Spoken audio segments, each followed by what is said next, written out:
Round 8 of the Formula One World Championship brings us to Austria, in one of the most beautiful settings for a racetrack anywhere in the world. The Red Bull Ring hosts the 22 drivers around one of the shortest and fiercest laps of the year. Championship leader Kimi Antonelli looks to rebound from a DNF in Spain, as this man, Lewis Hamilton, took an emotional victory for Ferrari and moved into second place in the championship points.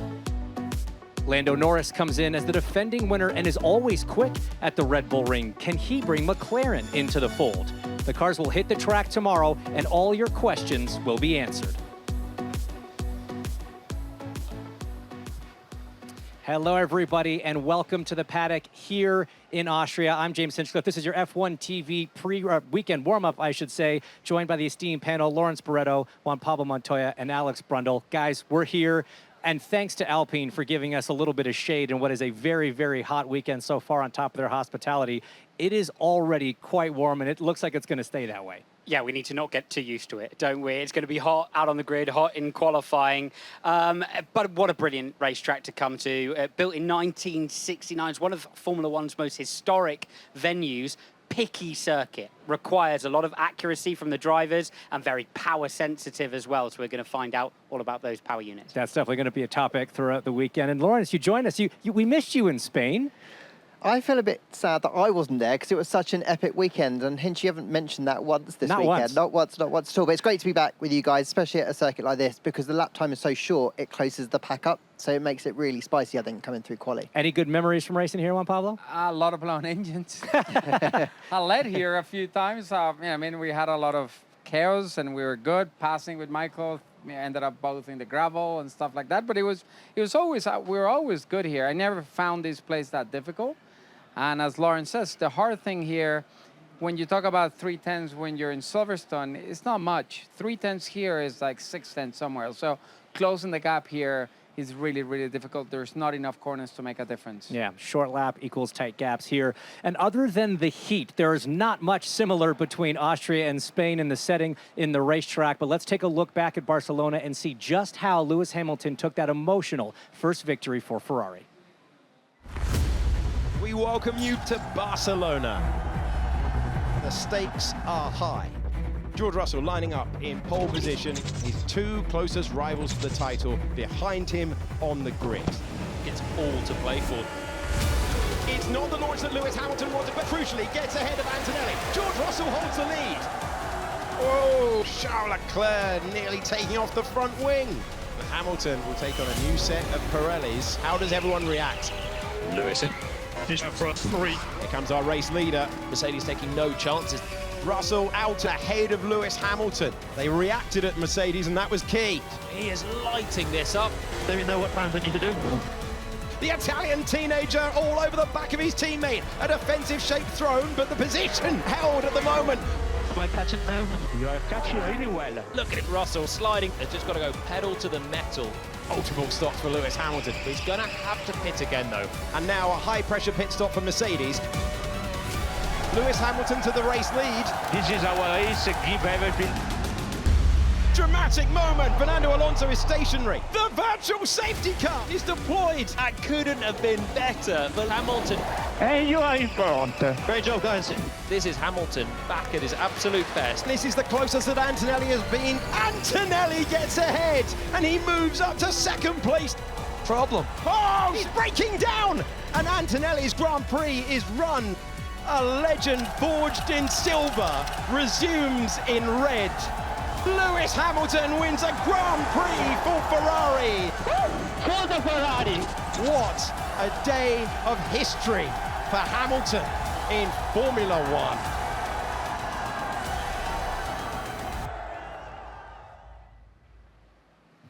A 106th victory in Formula One for Lewis Hamilton. First, of course, for Ferrari. And Lawrence, one of the things that stood out to me so much in that race was the communication we heard between Hamilton and the pit wall. Carlos Sainz dubbed him his Italian Bono. I mean, that relationship just seems like it can't be stronger right now.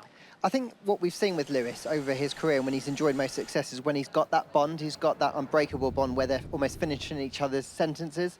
And he obviously just didn't have that first time round when they paired him with Adami. Lovely person, he said. They got on really well, but they didn't have that sixth sense between them.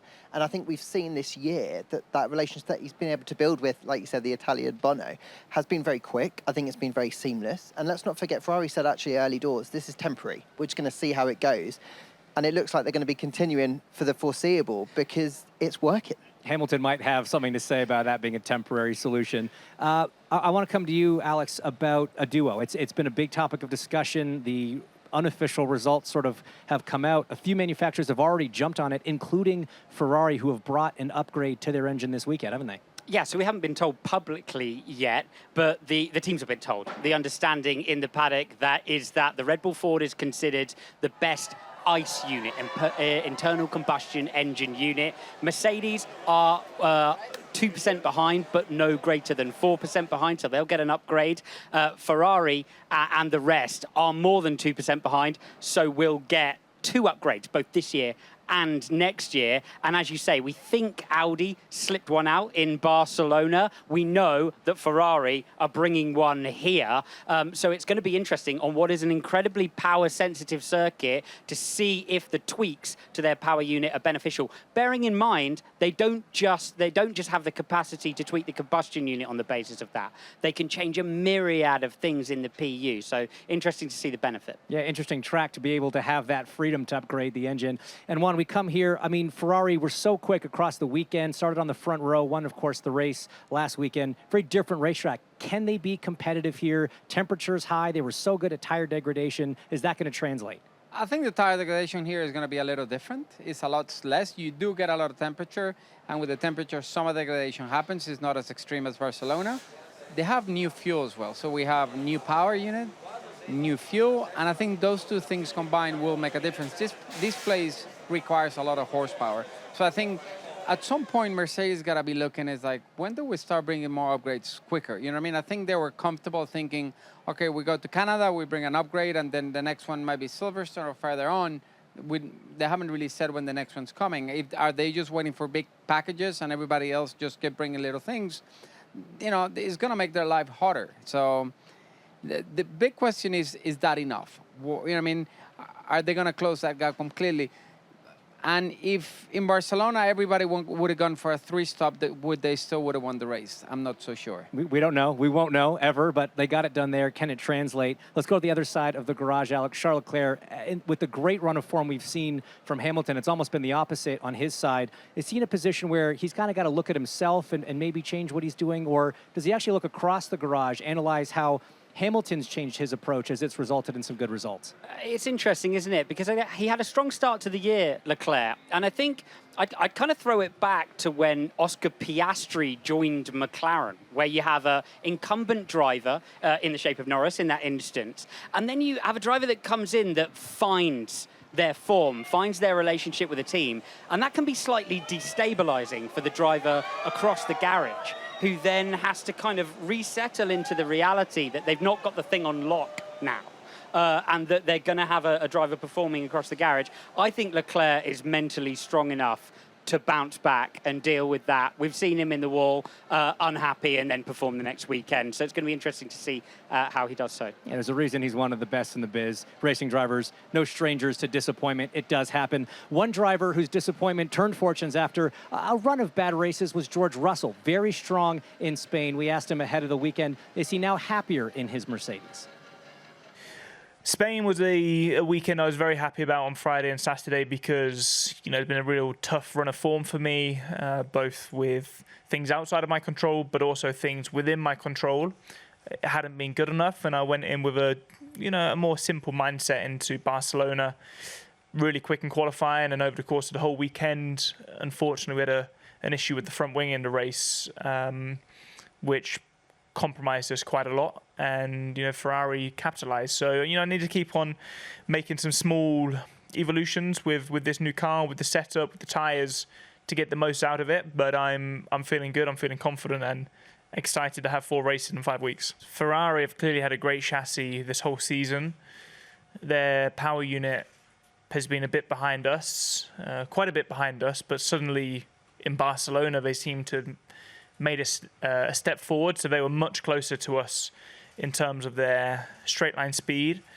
And they're bringing a lot of upgrades, which has been quite surprising for us. We've brought one upgrade this season so far. We've got some in the pipeline, but Ferrari and McLaren every couple of races are bringing bits to the car. So we need to keep on pushing, and I think every time a team is bringing a new bit to the car, they're making big steps forward. A more simple mindset. Sometimes less is more for racing drivers. And Lawrence, the drivers are performing at a high level, but there's been some concerns with that Mercedes race car. Multiple DNFs in the last few races have cost them a ton of points. How concerned is this race team about the reliability this weekend? Well, it's not often that you see Toto Wolff publicly lambast his team, but he was quite vocal, wasn't he, in Spain when he said that they've just got to be better, essentially, because I think it's not good enough, obviously, to build the best power unit if it isn't allowing you to finish the races. And that, obviously, the problems have spread across the customers as well, so it's not unique to the factory team. I saw in the Italian media today, Kimi Antonelli said that they've started to find some answers to the issues that they've had on the battery side of things, but it is critical that they find some solutions quickly and long-term fixes, because it's not just about the reliability, it's about the performance as well, and they can't afford to get distracted by the reliability side of things. When you've got a very fast Ferrari come in, you've got Red Bull with a big upgrade here come in, you've got McLaren as well kind of lurking. Mercedes have really kind of got to get on top of it quickly. Yeah, cost cap era, you want to be spending your money on performance, not reliability if you don't have to. High temperatures in Spain were thought maybe contributing to that factor. High altitude added into it here. Yeah, it's a factor here. We're 600 meters high here in Spielberg. Air's about 8% thinner. That means less air through the radiators. That means the turbo has to work harder to compress that air and deliver it to the engine. So the whole thing takes a lot more energy. Look, they've got a benefit of a token to develop that engine. They want to use that on performance and not on reliability. So we'll see if that's a factor for them. Yeah, it'll be interesting to see how that turbo debate plays out. Will that smaller turbo have a bigger effect or less of an effect here at altitude? And with a track like this, Juan, it's short, a lot of big brake zones. You get a lot of accordion racing, a lot of condensing into the corners, possibility of clashes as well. Is that something drivers are worried about heading into this one? No, I think one of the things, going back to the engine situation, for me, it's when they're going to have to start taking the spare engines. Like when are you going to take the extra ICE engine? And now this place with the long straights and so much, energy deployment and so many opportunities for the overtaking and everything. It's just, we're going to see teammate clashes. This is a place that the teammates always run together, and it's a place where somebody's happy and somebody's miserable, and you're going to see team owners get really excited. I'm just waiting for Montoya and Schumacher on that on that compilation, and we didn't get it up towards turn 3.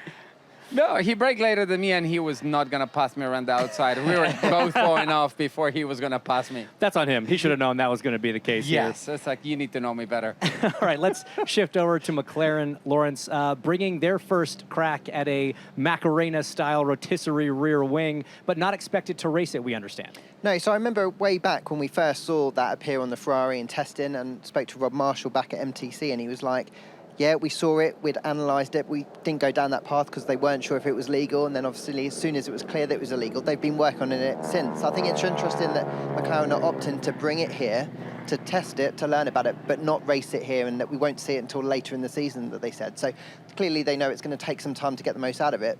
But I think it's pretty cool that they've managed to kind of find a way to copy it and get it on the car. Juan, you were so bullish on McLaren at Spain. How do you feel about their chances here? And they were. Yeah. You look at practice 3, they look so good. And I thought to a point, I said maybe they changed the setup a little bit. Very McLaren-like, to be very good in the race and manage degradation. And I think they focused so much on degradation that they didn't realize the race became more of a, how fast can I, let's not manage tires, but put the laps in.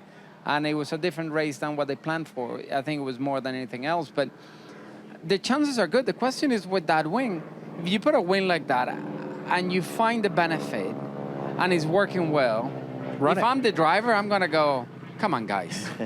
Wouldn't you? Yeah. But so often, though, you do see McLaren, especially through this phase of the year, they'll stick it on and it's not even for this downforce range. So then they'll use it at Silverstone or Spa later on in the year. So that could be a factor. But yeah, I totally agree. If it's mega. If it's better. If it's fast, put it on. Let's go. Let's go racing. Yeah, and I think it's going to get to a point that you need to run it enough to learn. And if you're really competitive with it, you have to put it in. The question is, are they going to be competitive enough without it? Right. I don't know, but they're going to be close. This is a very smooth track, and I think this really plays into McLaren a little bit. And Lando's very good here as well. Switching over to Red Bull now, Isak Hadjar has been doing an incredible job keeping pace with teammate Max Verstappen so far this season. One Achilles heel has been his race starts, and in the press conference, he was asked about it. I think we had, so far this year, probably one good start. It was in the sprint race in Canada. First race start in Monaco, and that was it. I think every other start I lost places or... What's causing the fluctuation from one race to the next? Well, that's what we are trying to figure out, and it's complicated. And to make it clear, it's not human error on my side, that's for sure. I think procedure is simple, and I know how to achieve it. It's just deeper issues, and I told the guys it's the main point to focus on the last week, since Barcelona is the only thing not the only thing, but it's what they've been focusing very hard on, and let's see from FP1 how I feel. But in Barcelona the whole weekend, every time I dropped the clutch, it was going nowhere, and it was like that the whole time. So let's see how we did the last couple of days to try and understand and see if we apply it. Yeah, you can hear the frustration there from Hadjar on those starts. Hopefully that is all taken care of. But Red Bull has brought a substantial upgrade package this weekend. We saw Ferraris be very successful last weekend. More downforce, less drag, maybe less weight. Where do we think this package has landed in terms of their targets? Well, we operate on the basis of reports and discussions until they actually put out a document which comes out tomorrow morning, which tells you exactly what they've done. But we believe it's a big aerodynamic upgrade, don't we, for Red Bull? And also putting the car on the weight limit. Less so important here, more so important for, well, obviously weight's critical in racing in general, but incredibly important when you go to Spa, when you go to Silverstone, a couple of races' time. So let's see if it's beneficial for them. Home race for them, Juan. Max very good here, 5 times a race winner. They've got this upgrade. Where do we think they can land in the pecking order? That's the million-dollar question. I think the weight is going to be crucial here. The big question is, when you're changing all those parts and making them lighter, you are as well adjusting them to maximize downforce. If you need to make the part lighter and you need to change it, might as well redesign it. If you need to bring a new floor to make it lighter and you found something, might as well do it all together. So we need to see, as Alex said, we need to see tomorrow when everything comes out where they really are and what they changed. But the thing is, we're going to be so close, and that first lap going into turn 3, with the deployment and everything, oh my God, if it's going to be fun to watch. Well, I just want to quickly say that Red Bull brought an upgrade to Miami. They managed to shave a fair few tenths off there, and it delivered as expected. They focused again on the weight. That's their real intention here. And if they can do that other 3 to 4 tenth gap here, that will haul them into contention with Ferrari and Mercedes. So a lot to deliver on their home race round here. Absolutely. It's a sister team, Racing Bulls, also a home race for them, and their star rookie, Arvid Lindblad, will be racing here in Formula One for the first time, not his first time at the Red Bull Ring. He took us on a guide of the racetrack. It's a different feeling when you come to the Red Bull Ring. There's quite a lot of different types of corners, quite a lot of elevation through the lap as well. Lots of heavy braking zones, there's good racing.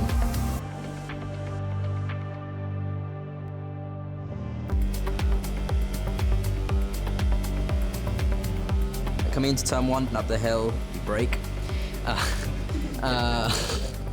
Normally it's quite difficult to go on power because the front left and the rear right are in the air. The track's exit's not smooth, so it's quite difficult to go on power there. Turn 3, heavy braking zone. Really important to brake late and get a good exit.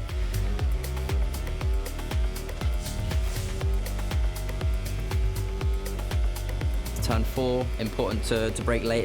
It's downhill, so really easy to lock the front. So you need to rotate well. Turn 6 is not an easy corner. The car's normally moving quite a lot underneath you, so it needs to be very smooth. Turn 7 is quite fast, and normally the car's quite planted there, so you can commit well and carry a lot of speed. Turn 9, the same, really high speed. You can just carry it, should go really quick. Turn 10, cut a lot of the apex curb and use all the track on the exit.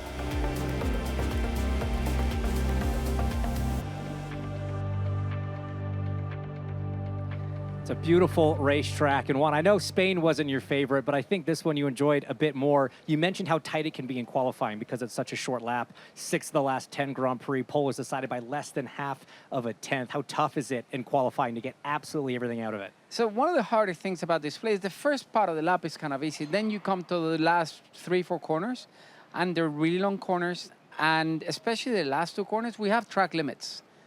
And you push it so much that if you get it a little wrong, and the problem is once you get into that curb and you get close to the track limit, the car starts bouncing even more and will drive you off the racetrack. So it's like, if you give yourself 30% of room on the exit, you might as well, at the end of the day, you might end up on the limit. So, but if you don't try that, it's just free lap time. So you can make a huge difference. The last corner, how you cut the inside curb, will make a difference. How you come to the line and will make a difference. And deployment, you know what I mean? You still got a bit of a run that we saw in Barcelona with Russell against Hamilton. They still had a little more power coming into the end of the line and made a difference. It does everything makes a difference, and every little bit counts. Lawrence, I want to come to you real quick on some of the driver market chatter. You seem to have your ear to the ground on all this stuff. What are you hearing? What are some of the big moves potentially coming up? Well, it's a bit of a slow burn, annoyingly, so far this year. A lot of it hinges on Fernando Alonso and what he's going to do. And it does seem, like I wrote about yesterday, is that he's going to stay in the sport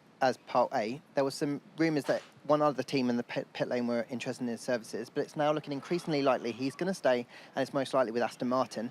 Over at Alpine, it's looking like Franco Colapinto is going to keep his seat for next year. Flavio Briatore was talking earlier this week about how good Franco's done with the pressure, the expectation put on him this year. He's got that kind of consistency. So it's looking like they're going to keep that same lineup because Gasly's obviously signed up until 2028. And then over at Haas, I think this is probably the most interesting team because they've got both Ollie Behrman and Esteban Ocon in those cars. Technically, they need to activate options to keep them for next year. So naturally, Haas are doing some evaluations with their TPC running. They finally got this program where they can put people like you, Hinch, in the car, but they could also put some other drivers that they want to test out. And it's sounding like they've got Leo Fornaroli, the McLaren development driver. He's in the mix. We're hearing Rafael Camara is in the mix as well, Ferrari junior driver as well. We're hearing Ryo Hirakawa, who's done a fair few sessions there as well. So they've actually got quite a lot of youth, really, to choose and to pick on kind of going forward because they've seen the success that they had with Ollie Behrman. Sorry, not you, Hinch, when you tested the car. That's sorry. fair. I didn't do quite as well as Ollie. Yeah. But Ollie's not done as young.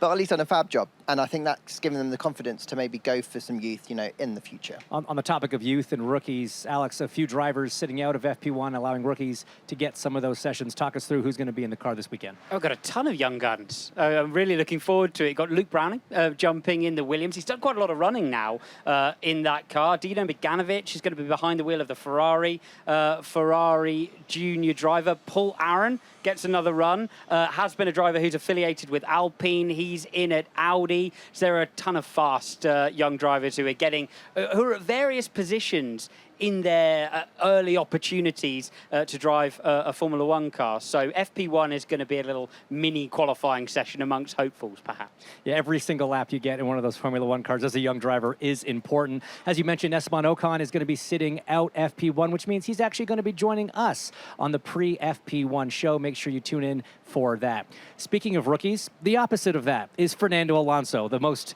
tenured driver in Formula One, coming off what was, quite frankly, a torrid weekend at his home Grand Prix in Barcelona, potentially his last at that venue, and we caught up with him ahead of the weekend to hear his thoughts. Hi, Fernando. Good to see you here in Austria. I was just seeing some quotes earlier today from Mike Crack, basically saying you're too quick to retire and that he hopes you'll obviously stick around with the team for the project to come. I mean, how does that make you feel hearing words like that? And I don't know if it forms any sense of kind of deciding that gut feeling on what you might do in the future.